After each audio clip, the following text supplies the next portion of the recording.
Testing of Hyundai HGN20 air circuit breaker. The basic settings will be set by the customer. For testing, we add a 220 volt AC power supply. At first, we trip the breaker manually.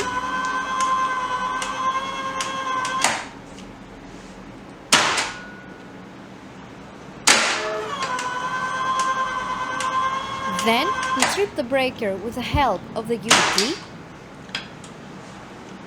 Next, we perform a short time delay test and the breaker trips almost instantly.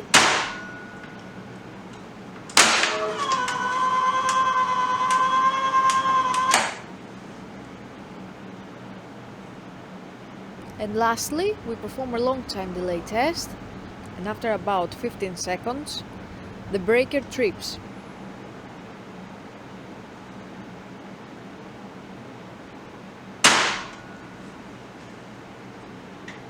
It is now clear that the air circuit breaker is working successfully and is ready to be delivered to the customer.